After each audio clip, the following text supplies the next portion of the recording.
What's up, tribe? How you guys doing? Go ahead and hit that subscribe button, and I hope you like this video. This is the Real Housewives of New Jersey, season 1, episode 3. Y'all, this situation?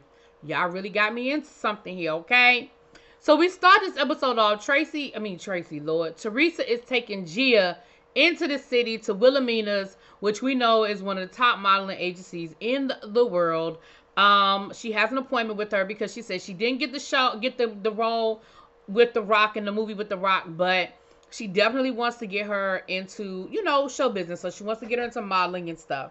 So, child, she get lost trying to get into the city from Jersey, which, listen, I get it, boo. The GPS sometimes take you left when you should be going right and right when you should be going left. And you get a little confused when you're nervous and you got a lot going on. I'm going to give Teresa the benefit of the doubt, okay? But they get there, and the lady tells them, I believe her name was Maureen, and Maureen tells them, listen, girl, these pictures are pictures that are made for, like, I can tell she was been in pageants. These are pageant headshots. That is totally different than the type of headshots we need for, modeling. And Teresa was like, but I paid $800 for these pictures. And that lady was like, you paying $800 for the pictures don't make the pictures right. Like, they're not right. So later on in the episode, they have Gia do a whole new photo shoot. Child, they bought enough luggage and props for that girl to move to another country, much less just do a photo shoot. I mean, it was luggage and bags of shoes and hair accessories and clothes. I mean, it was crazy. And they did this photo shoot, and Teresa was getting on everybody's nerves, including Gia. And at a certain point, Gia was just like, I'm done. Like, are we still, y'all are still taking pictures? Because I'm done. But when she went back to the modeling agency, the lady looked like she wasn't impressed. But then she said, you know what? We have some really good pictures here. We have some pictures that we can use. You know, at first I didn't think you understood what I was telling you. But now I see that, you got it. So we have some that can work as some headshots, and we're going to see what we have going on. Now, while this is going on, we got Dina. We meet her brother, Jamie. Jamie is a celebrity chef, and at this point, he has a celebrity client. They just kept saying a big superstar who was going to be in town for a couple of weeks, and Jamie was cooking and setting up the rehearsal space. So we're assuming this is somebody that dances. I don't know. Okay. And we found out that Dina really feels stifled at this point. She said, my husband really sort of resents the fact that I have a job that takes up a lot of my time and I'm making good money. I've actually turned down jobs in the past because I wouldn't be home with the kids and things like that. She said, but I really passed up some really great opportunities. And at this point, I'm starting to sort of feel stifled because I'm not really doing what I want to do. Now, later on in the episode, we see that she hired a nanny to take care of her daughter, to be there with her daughter for 3 days of the week. And she said, I have to start, you're 12 now, and I need to start, teaching you how to do certain things for yourself, making your bed, washing your clothes, cooking a meal, because there might be times that I'm not here, and that's why we got the nanny, and all those good things. So, listen, I'm here for that, Dina. I get it. As you get older, you evolve. Your daughter is older. You say your husband worked damn near 24/7. Like, what's wrong with you wanting to expand your career? I don't see nothing wrong with it, okay? Now, over to Jacqueline's house, child. Ashley got to pay the piper, okay? Jacqueline then went up to the school to meet with the school to find out what's going on with Ashley. And see, Ashley don't believe that shit stink. Ashley didn't believe that there was going to be no consequences for this behavior. Her mama been trying to tell her.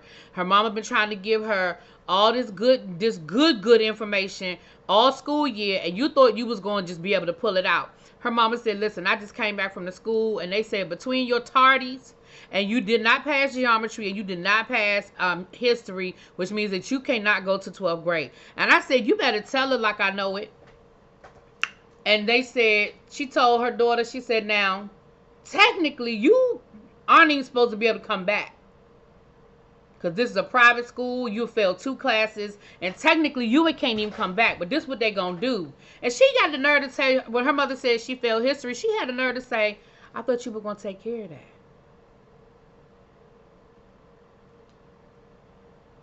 Now, I feel like there's a bigger story there, that maybe there was a dispute over a grade. Maybe her mama was trying to fight over a grade. The teacher, she thought maybe her mama was going to be able to work things out with the teacher or whatever. Like, I feel like that's what happened, and then the mama probably lost that fight, okay? As a teacher, I'm here to tell you, listen, I'm going to just go ahead and call a thing a thing. Now, I don't know what happened in this child situation at all, but it sounds like this was an ongoing battle all year long. It sounds like the school was very proactive in letting the parents know that your child is acting up and she is on the verge of failing. So if the mama tried to show up at the last minute and dispute a grade or dispute something that the teacher could justify and defend, maybe that didn't work. Now, I don't know what it was. I don't know what really happened, but when she said, I thought you was going to take care of that, I was like, what? So you still not, like, you're still not computing. So her mama said, yes, so basically Monday morning you're going to have to show up to school in your uniform. Baby, that girl said, but school is over. It's summer break. She said, baby, you got to go to summer school. And you have to be in full uniform. And technically, you supposed to be put out. So they doing me and you a favor. Sorry, y'all. I don't know what that was. Okay. I mean, I know what it was. I hit something on my phone. So now, later on in the episode, Ashley, we found out that Ashley has had a whole breakdown. She is finally settled in exactly how badly she messed up. She's so upset and she's so apologetic. And, oh, my gosh, she's full of so much regret that her daddy done bought her a car.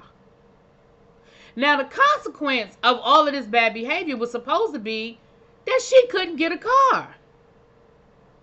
But the daddy then went out and bought the car, and Jacqueline is pissed because she was like, this is what I'm talking about. So she cries, and she's all apologetic now after we've been getting on her all year. We done took her phone. We done punished her. We done all these things. We even told her that part of the consequence of you not getting your license, if you're not doing what you're supposed to do in school, is that you don't get this car. And now because you done cried and boo-hooed, your daddy done bought you the car. Now, what really irritated me more than that was Carolyn act like it was Jacqueline's fault. She gonna say, oh, well, I'm not gonna get in it. I'm not gonna talk to my brother. I'm not gonna get in it. I know he just really has a good heart. But Jacqueline, I feel like Jacqueline doesn't put her foot down enough. I feel like Jacqueline doesn't do this. And Jacqueline, you need to tell him. And Jacqueline, you need to da-da-da-da-da. Now, I understand that is not his biological daughter. But, hell, if he's enough of a daddy to be buying cars, then he enough of a daddy for her to be like, And Jacqueline was like, oh, I'm not giving her this car. Like, she ain't getting the keys. Like, she can and I think that's more torture. Let that thing sit in the driveway. Let her have to walk past it every day on her way to summer school. And then she was like, well, maybe if she does well in summer school, Caroline was like, she shouldn't be in summer school. Now, I don't disagree with Caroline on that. I just disagree with the fact that Caroline is trying to make it seem like it's all on Jacqueline. Now, Jacqueline is too nice. Jacqueline is too weak. Jacqueline. And again, I don't disagree with Caroline when she said, listen, all that girl got to do is go to school. All she got to do is go to school. This camera. Okay. So, while that is going on, child,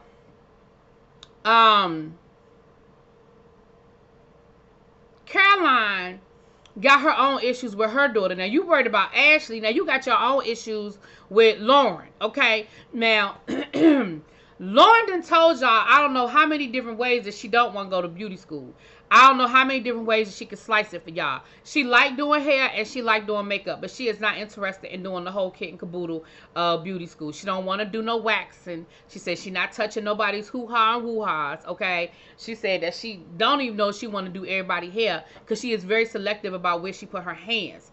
Well, Caroline said, listen, we are really good friends with a family that owns a accredited beauty school, and we about to go up here and we about to take ourselves a nice little tour of this establishment where she is going to go to beauty school. Now, Carolyn done told her, I'm not asking you, I'm telling you, okay? I didn't ask you your opinion. I didn't ask you what you thought. I didn't ask you what you wanted to do. I am telling you that this is what you're getting ready to do. I am telling you that you get ready to take your tail down to this beauty school.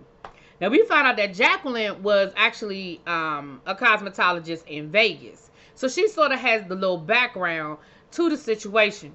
So, baby, they take their tails down to this beauty school.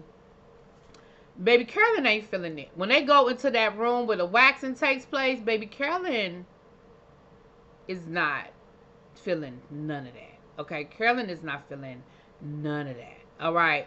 So I don't know what we're gonna do about that situation. Now, Danielle decides that she's gonna have a girls' night over her house, and she invites everybody because she said, "Listen, me and Dina done made up." You know, she invites Teresa, Dina, child, all the girls are there. And she ends up actually having her plastic surgeon come through with the Botox, the lip fillers, and all of that. Now, a couple of ladies, I think Jacqueline did the Botox, Teresa did the Botox, Danielle did the Botox. Now, Dina didn't do it, and Carolyn didn't do it. And Carolyn was like, it's times like this where I really don't feel like I fit in with this group because I don't dress like them.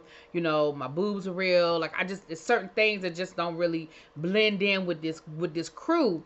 And this is one of the things. Like, these are one of the things that I don't really blend in with the crew.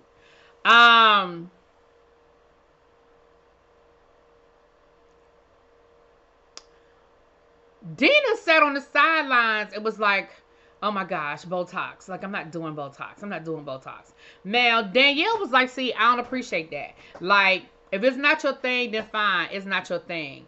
But don't be sitting over there lying. Because I know for a fact that you do get Botox because you done bragged about having Botox.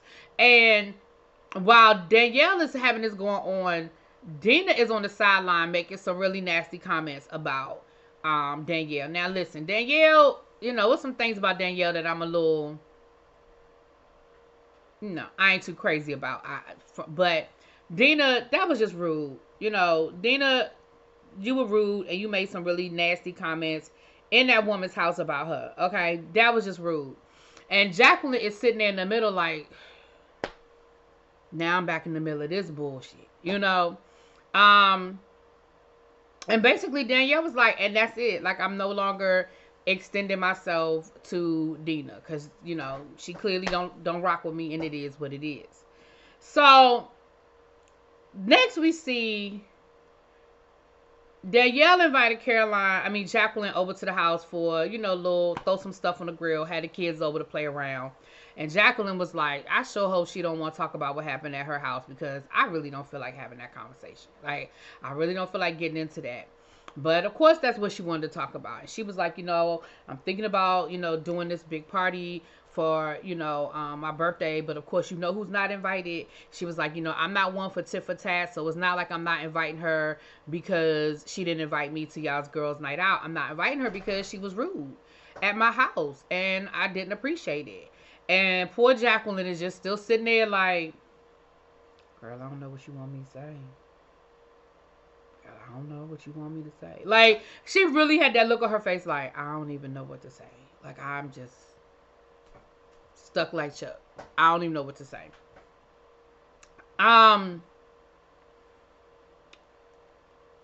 So then we see the three couples go out for dinner. We have Danielle and her fake 26-year-old. We have Teresa and Joe, and then we have Jacqueline and her husband. And child, this is the first time we'd have seen Jacqueline's husband. I mean, we only saw like a little cameo with Joe, but we hadn't even seen, I don't think we've seen, no, I know we hadn't seen Jacqueline's husband at all. And in the early years, I guess the men just weren't really a major part of the show, I guess. I don't know. So, excuse me, y'all. Sorry. So, while they're at dinner, we see that there's trouble in paradise between Danielle and her little boyfriend. And it's really making everybody uncomfortable. Don't you hate when you go out with a group of people, like a couples thing, and one of the couples, you could tell they had a fight in the car, and they just sitting there, they trying to fake the funk, but you could tell that they really mad at each other. And so it's like that elephant in the room. It's that tension in the room that whole time. That's kind of what it was. So finally they get up to go outside to talk. The ladies do. And she's telling them that, basically he's just not really being as attentive as he used to be. He don't call like he used to. She said, we used to be on the phone and talk and text and da-da-da-da-da. And now he's just not as attentive. And actually, I was going to break up with him tonight. You was going to break up with him in front of everybody at the table. That's rude as hell. You was gonna break up with that man in front of all these in front of these people. But she said, but they talked me into it. No, they weren't really talking you into staying with him. They were just saying maybe you need to like talk to him about your issues. So child, again, it was just very, very uncomfortable for everybody. And Teresa said, listen, Danielle is way more, because later on we see Teresa is having a play date with Jacqueline and the kids. But then Danielle calls and she was like, I need to come over. I need to talk. Can I come over? And she was like, well, I mean, you could tell, again, read the room, Danielle. You could hear it in Jacqueline's voice. She really didn't want you coming over. She really didn't want you there. She was like, I mean, I guess. I mean, Teresa's here. You know, she brought Isabella over to play with CJ. But, okay, well, is it okay if I bring my kids? Girl, your kids not kids compared to Isabella and CJ. Like, your kids not kids, but she was like, I guess. So Danielle comes over, and of course, Teresa and Jacqueline were like, we really don't feel like hearing this. We really don't feel like, we was just trying to have a nice chill evening. I wanted to tell her about the photo shoot and Gia, like, I don't want to hear none of this. So of course she starts talking about how horrible, I think his name is Chad, what the man name? How horrible he treats her, and how she's not happy, and how she wants to break up with him. And they were like, okay, girl. And Jacqueline was like, well, if you knew that this wasn't a man you could be with forever, then why did you bring him into your life so much? Like, why did you bring him around your kids and stuff? Ooh, Danielle ain't want to hear that. Danielle was like, okay, stop. Stop right there. Stop right there. And Jacqueline was like, what you mean? Like, I'm just asking, like, you're sitting here telling me that you knew this man wasn't the one. You knew he wasn't going to be nothing important in your life. So I'm just asking, well, why did you bring him around your kids? Like, why did you give him that much access to your family, to your private life? And then Teresa then told us in the confessionals that Danielle feelings for this man are way stronger than his feelings for her, because quiet as it's kept and loud as it is, Teresa said basically that man only using her for sex. He go over there every morning to get his daily blowjob, and he's pretty much done with her. I said, you know what?